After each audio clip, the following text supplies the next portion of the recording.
Hello and welcome to Paradigm Playbook, a podcast for entrepreneurs in the business of sports. Your hosts, Dave Kozak and Steve Cook, are business owners, successful entrepreneurs, sports enthusiasts, avid readers, and longtime friends. For years, they've read every business book on the market and built successful companies with what they've learned. This podcast will give you the critical takeaways in just 15 minutes a week.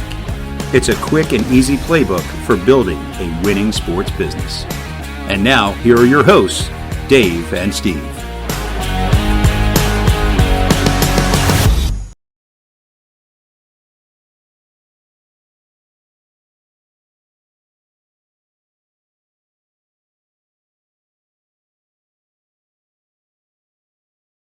All right. Hey, everybody. Welcome back to Paradigm Playbook. I'm your host, Dave Kozak, alongside my co-host, Mr. Steve Cook.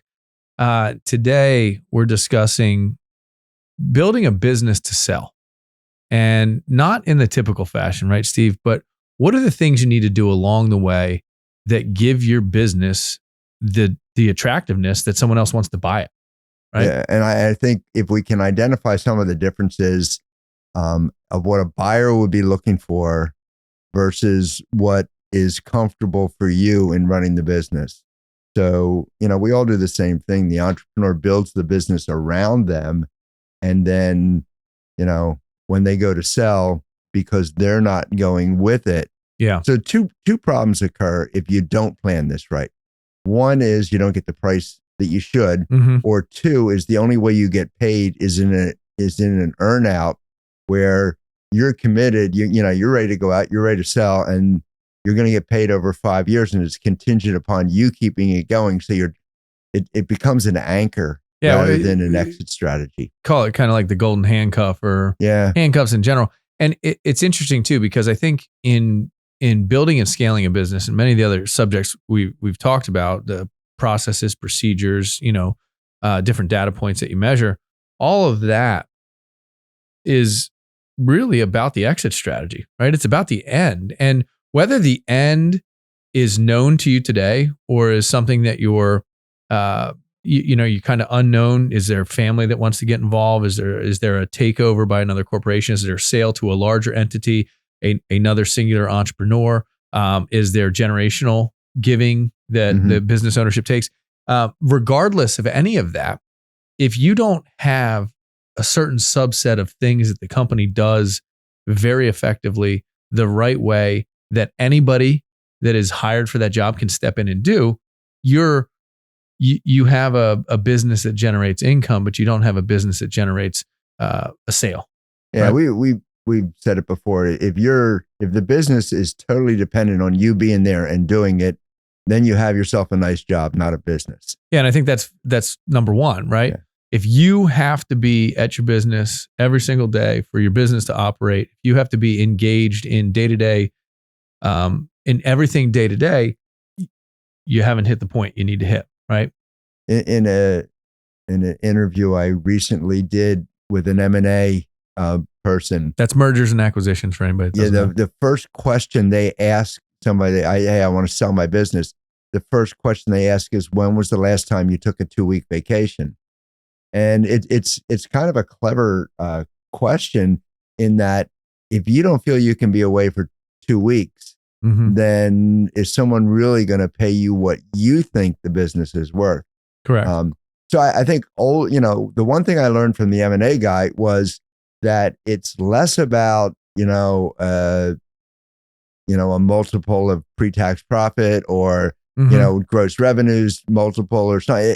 It's more about what does this business, what's it going to mean to the new owner that comes in? And are you going to attract, equity investors or operational investors? So an equity investor who is looking for recurring income is going to pay you more for that business than an operational one. One, generally they have more money. Yeah. And two, it's more, has more longevity to it. Yeah. The point to that, the operational investor versus the equity investor, right, is if you have both as an option, you're winning in the sale game. Absolutely. Right? So your objective is to have both the person that wants to get engaged and run a business and be a business, but also the attractiveness of your business so that the equity investor wants to buy it because, hey, he can buy it, put it in his portfolio, it runs, operates, grows, and does its thing. I mean, it goes right back to Shark Tank, right? Those are all entrepreneurial investors that are buying equity shares. They bring some swag, they bring some benefit to the table that they can add influence and things like that, but they're buying that to expand their own business model, their holdings companies, if you will. And so when you have a company like that, and I think it's a great point from the M&A perspective of when was the last time you took a 2-week vacation? If you can't walk away and the company still operates, you don't have a highly coveted organization, right? And so I think the easiest place to start is, well, how do you start building that highly coveted organization, right? And there's been a real big shift in the post.com bubble era of subscription-based services, of how can you collect regular revenues, reoccurring revenues in a business? Is it point of sale, or do you have, is your point of sale, hey, we collect $1,000. Well, what if you collected $100 for 10 years instead of $1,000 up front? Do you have anything like that? Those reoccurring revenues are very easy on the book side to look at. And I think there's also something that we have to consider here is the operational investor typically is using banking or leverage. The equity investor may have the cash resources or the pool of resources to come in and buy. And when you go to the equity piece, it's all cash flow model, bottom line model.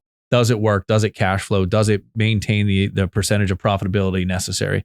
In the operational model, and I've done this, and so this is where I'm speaking from, buy a company, maybe not at a premium, knowing it's going to have to be rebuilt, right? And you're going to change some things or fix some things. So again, the only comment I would make in that is you have to be a good operator if you're going to buy for an operational investment. So how do you, as the business owner or entrepreneur, set the business up for that? I think start number one, the bottom line, and everybody talks about them, everybody says them, and they're out there. But I don't think anybody really takes it as seriously as you should. And that is standard operating procedures for everything, right? From the way you answer the phone, to the way you process money, to the way you report your accounting, to the way you do. If you have the structure, and this is what I call intellectual infrastructure, right? This is not the physical infrastructure. This is not the computers, which is a whole nother subset, but you have the intellectual infrastructure of how you operate business. That's number one in scaling something. Yeah, I think, I mean, you talk about process all the time, and that's that process. And everybody has, well, this is the way we do it.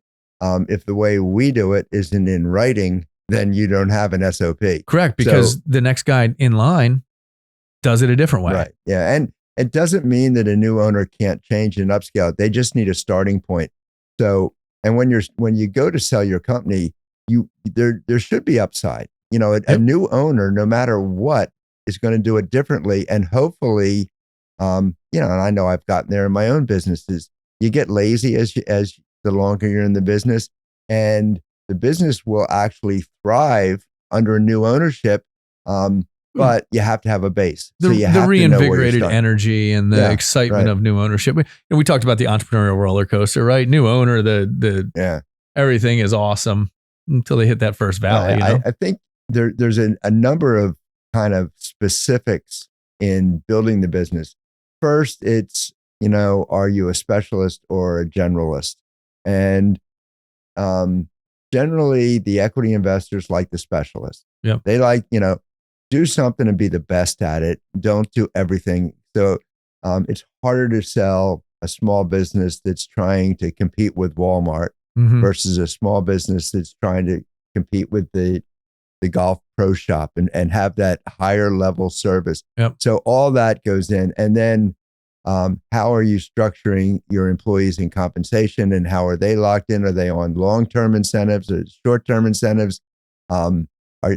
Is there, and the mix of it. So if you have 5 equal salespeople that all do about the same thing, you're better off than having one superstar that's just kicking butt, because an investor, somebody coming to buy your business, is always looking at us. Well, what if that one guy walks? which is possible. A new owner. And that's the same for clients too, Yeah. right? What if you have 2 big clients and you'd rather have 1,000 medium-sized clients than 2 giant clients that make your book or make your business. I mean, in my corporate life, I talk about it all the time, but we had this situation where we had a great account that kept growing and growing and growing. We were getting more shelf space. We were getting better and better.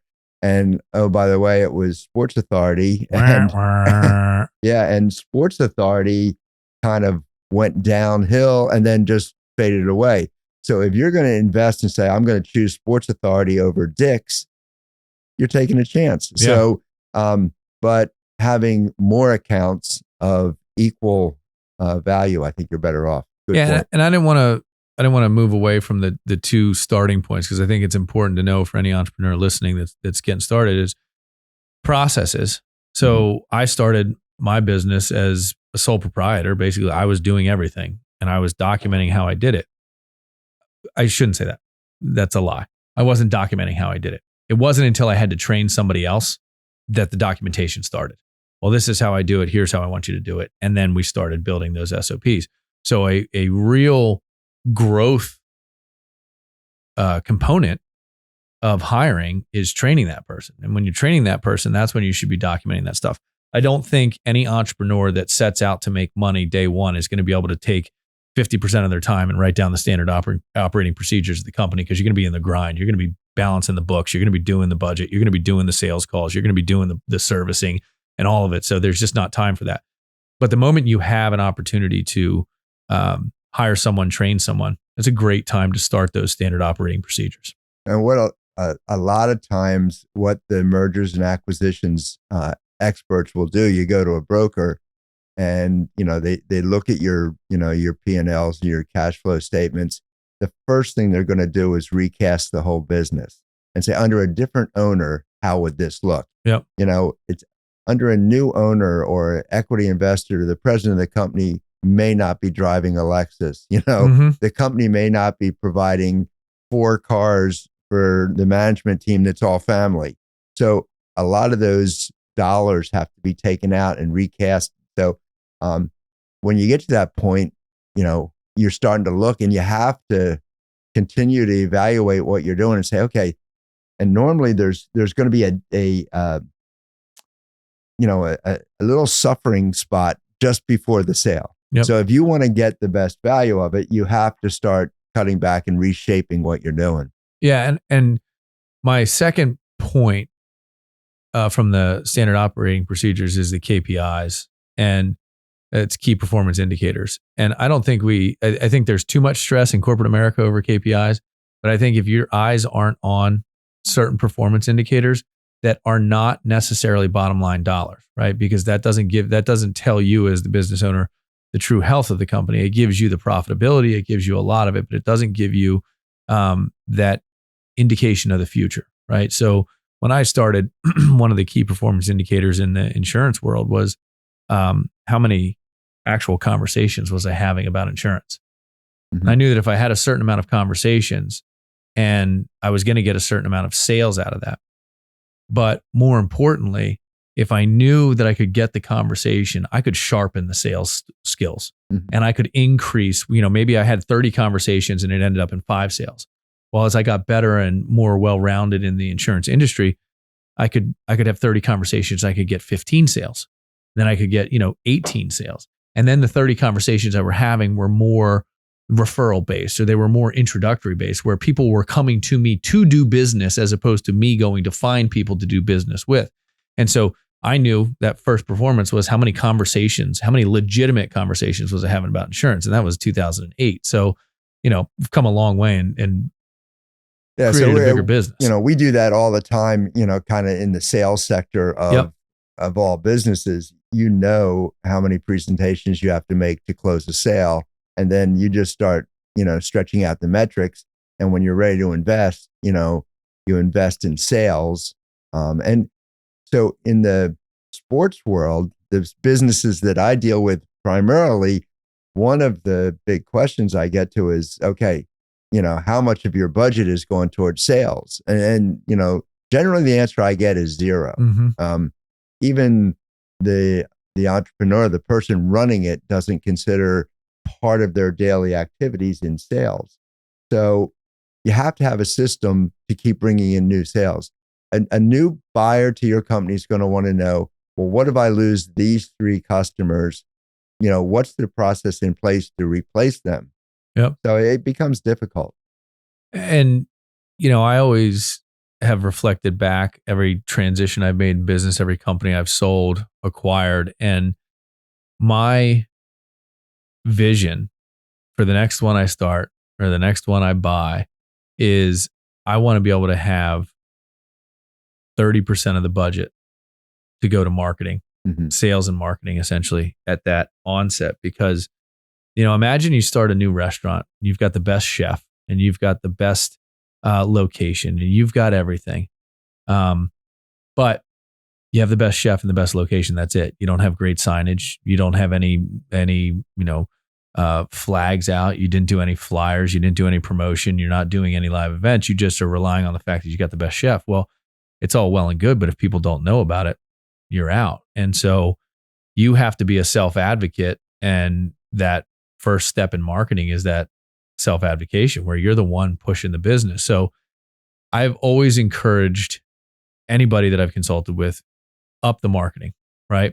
And that's a tough thing for people to do because your budget's probably already tight and you're now being asked to spend. But if you don't spend, you don't get the other side. There's a distinct reason I think you've hit on why the success level of franchises exceeds that of sole entrepreneurs is because in the franchise model, the franchisor does a lot of that marketing for you. Yeah. Now you're paying for it. So you're Correct. paying a monthly, yearly fee. So you're paying for it, but it's dictated by the franchisor. So it's not something that you're able to skip. Correct. So it's, I can open up a breakfast restaurant to sell pancakes, but it's going to be tough to compete with IHOP because, they're doing the marketing. The franchisees are paying for it, but it's your royalties are covering, but it's baked into the whole thing. Right, And that's an important piece. And I think that brings up a great point in general on business for sale.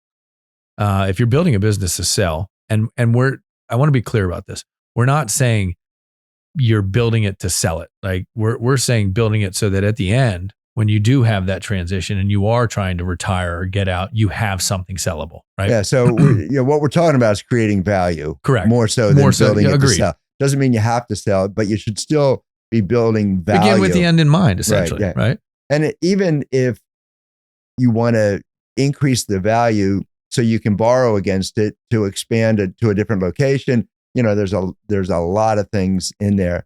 But there's this concept I wanted to reflect on the franchise because, and we've talked about this at length, Steve, right?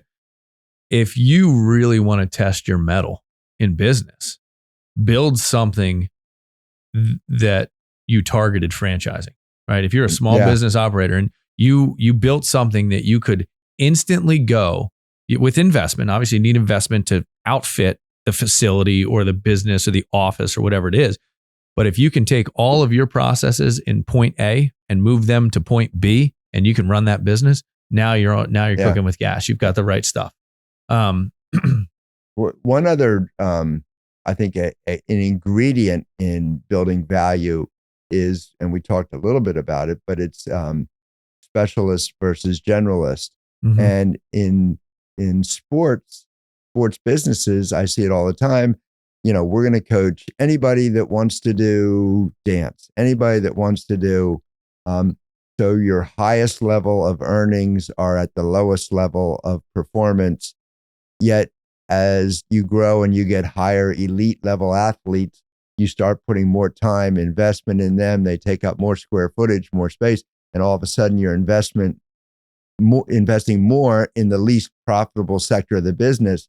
Whereas if you were to pull back and say, and you're seeing this happen more and more with like a little gym, you know what? If you're 12 years old, you're not for us. Yep. We've passed that. So they're specializing in, 1.5 to 8-year-olds, and they're sticking in that realm.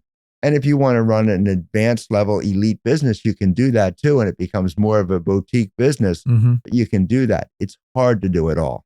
Yeah. Just for mathematical purposes. And I want to summarize a little bit of what you said, because the point is, if you have 20 kids in a class at 3 years old for 45 minutes and you're charging $100, you can determine what that is.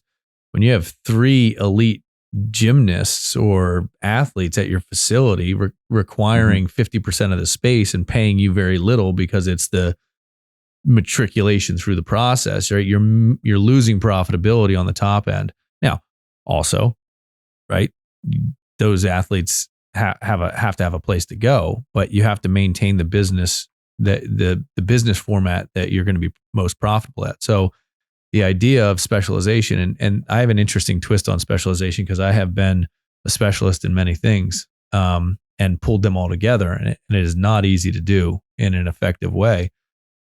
But make sure you understand, and I think in the athletic businesses, Steve, you're talking about, that's a key performance indicator. Like, where is your most profitable subset of things, and don't shy away from that because you have one superstar that comes out of it, right? And one of the difficult things in the sports world is to not get enamored by that elite performer. And so in general, when you offer a higher level of service, which would be coaching an elite person, you charge more. In the sports world, actually they charge less.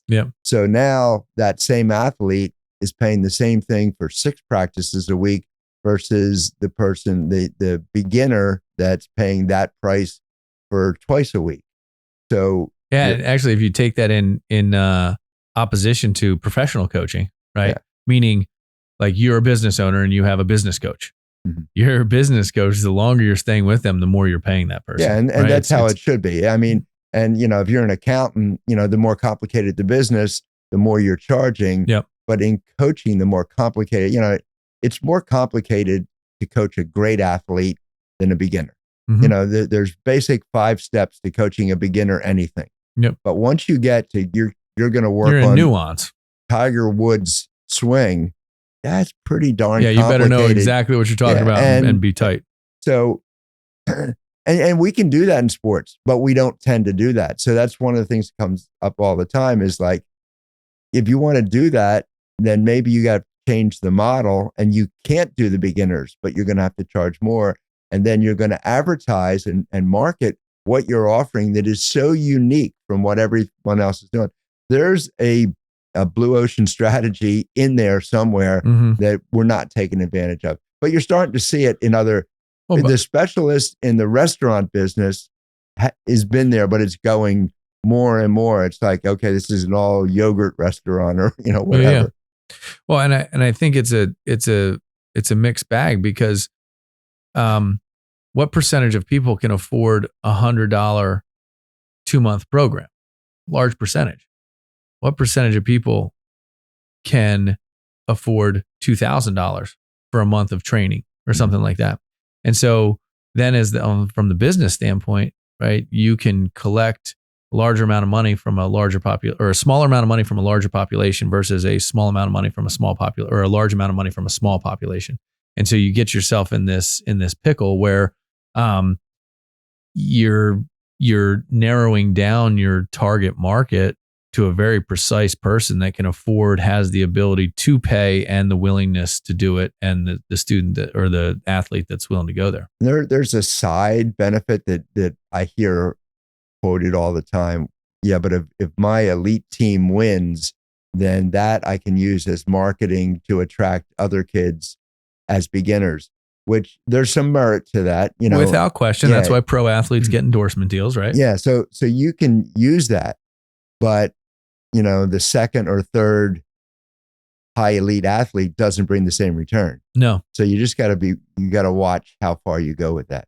Also, speaking specifically in the athletics world, right, there's an ego thing that plays in here too, where you spent your formative years with this coach, and this coach got you to a point, and that coach doesn't want to let go of it. So they make concessions to what they would typically charge because they're not running with the business. They're running with the ego or the heart or and so again, it's not to say you got to be cutthroat.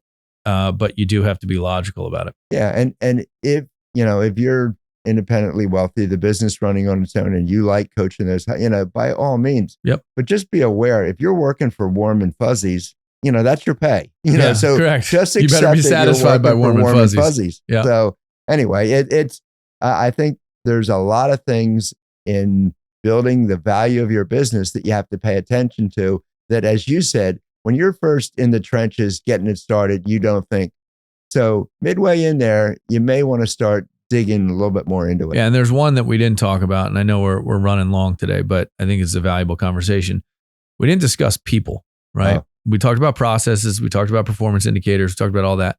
And maybe we need a whole podcast, because people, compensation, commitment, long-term, short, there's a lot to be said there.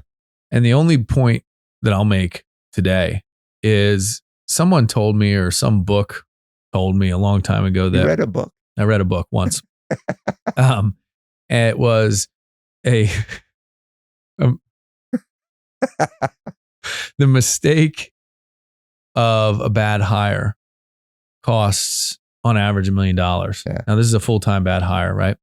Because it's not just the amount of money you're paying them, it's the time you take to train that person. It's all of the things that go into it. And people are very quick in small business to hire whoever they can hire. I just need people, so I'm going to get people in, rather than necessarily hiring the right person for that job.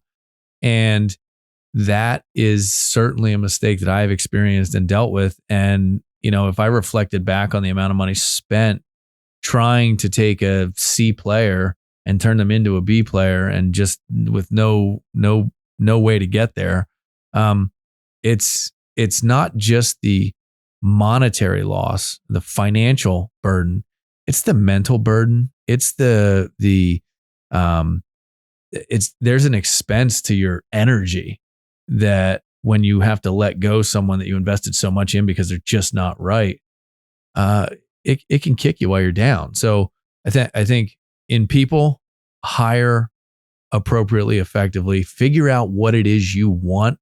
And I'm not saying skills. Skills can be taught, trained, and built. I'm saying personality.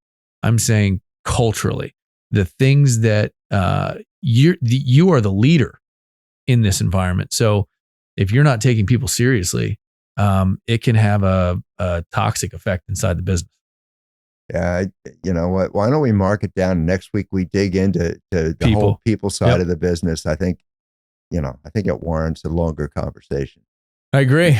Well, then we'll wrap it up with that then. Anyway, guys, just some thoughts from Steve and I on how to build a business to sell, whether it's short term, long term, or transitional. It's necessary to really pay attention to. I think the one key takeaway for me is, when was the last time you took a 2-week vacation? Yeah. Can't do that, then you got some work to do. Yeah. All right, guys. Make it a great week.